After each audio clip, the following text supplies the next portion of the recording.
Our dissection is done. We've got our midline we're 5 millimeters off midline, 2 millimeters above, perfectly horizontal along the inferior aspect of the true inferior parallel. We drill this out with a 3 millimeter cutting burr. I use a curette to make those corners perfect. I take the window sizer and then I blot all the way back to make sure that the height is perfect all the way. And then I do this way to make sure it plunges perfectly through. It should be a perfect fit. Exactly precise window making. Then I use a beaver blade to cut along the margins, inner perichondrium. I use an tooth adson. I lift it up. That little square goes away in the trash. Then I take the hockey stick elevator about half a width up here, lift just inside the inner perichondrium here, full width back here, full width down around to the front. Then I scrape the perichondrium off this way and do the secret Netterville move underneath the inferior strut. Sometimes you have to take a little knife and nick right here the tissue as it bulges so I can get back into the window, see the metal, and sweep it down so the whole paraglottic space is free, flopping in and out in respiration. So then we're going to test. I'm going to take an instrument, I'm going to plot my four corners while I'm looking on the screen and seeing what's pooching in. Almost always it's along the inferior margin 2/3 the way back. So when I push with this, we're getting good voice, fantastic, I'm happy. Then we're going to switch over to our depth gauge where we're going to insert it through our window, usually along that inferior aspect, nothing anterior. I'll torque in and push the posterior aspect in till we get the exact perfect voice, and we're pretending it's going to be at 6 millimeters deep. 6 millimeters, that's 5 millimeters, 1 millimeter above is 6. So that's going to be there, and we're pretending it's going to be along the inferior aspect of the window, which almost always is, 2/3 the way back in. So that defines our MPU, the maximum point of medialization, which is, we're deciding is right there. So then we take our implant,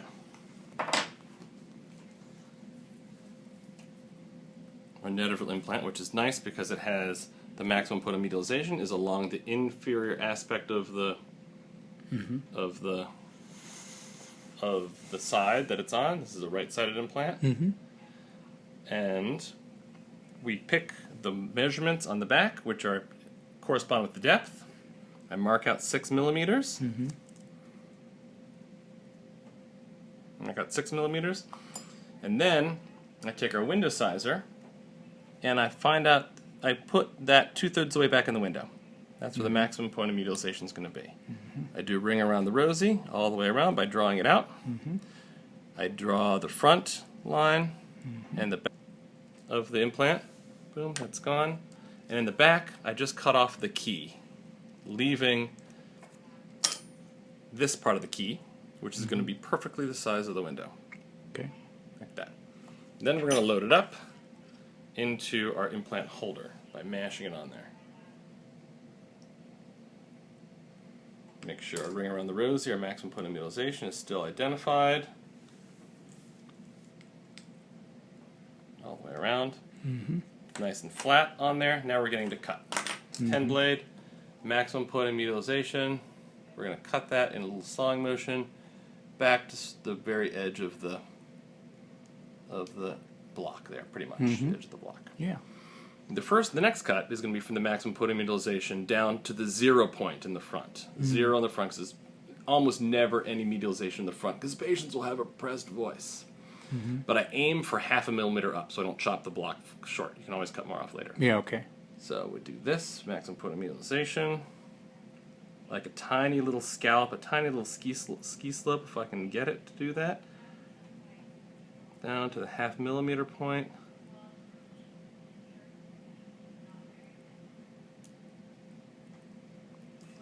Like so. There's a little 1/2 millimeter there, so actually normally there's actually ends up being at perfectly 0. Down to 0 there. Perfect. So then, that's the front of our implant. That's going to be our back, which will probably shorten up a little bit in a minute. So then what I'm going to do is, we don't need it to be so tall, so then I'm going to cut off a couple millimeters on the high side. by doing this, chop chop, a couple millimeters on the low side, maybe a millimeter or two on the low side.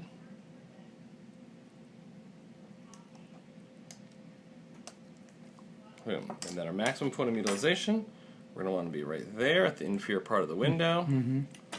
And now we've got some meat we need to cut off of right this there. thing. Yeah. So then I'm going to take this from the maximum point of mutilization down to 0.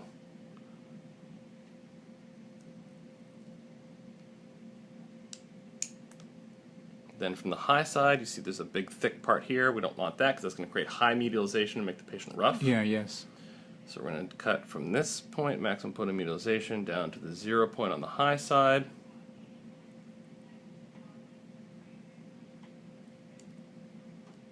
Like so. Mm-hmm. And that's that. It's real simple. And now we do stop sign. Now we make a stop sign. So now we're just going to cut off our little edges here. Oh, yeah. Because cricoid on the implant, this is the low part of the implant, cricoid's rising, and so we want to have that gone because we don't want the cricoid to get in our way. Same thing on the top side. There's probably a lot dangling off the back here, so I'll just shorten that up a little bit for, you know, cosmetic purposes. So when Jim Netterville pulls my implant out after I failed, at least the implant looks good. And the same thing, have we stop signed over here? Stop signed over here. Boom. There we go. So now I'm going to round off the other edges. This one, the corner, these corners. Yeah. Normally I do this with the 15 usually. At this point, it's a little bit more precise.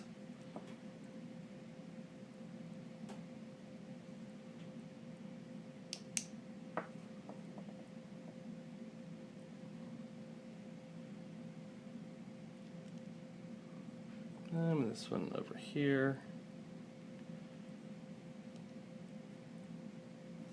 One thing, I really like to have very little push up here, so I might shave a little bit off, more off on this angle here.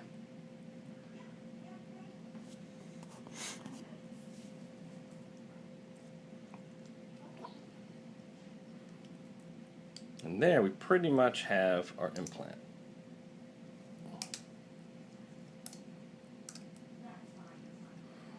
Then we'll take it off for our block. And if we look at it, we've got an implant on the side. Mm-hmm.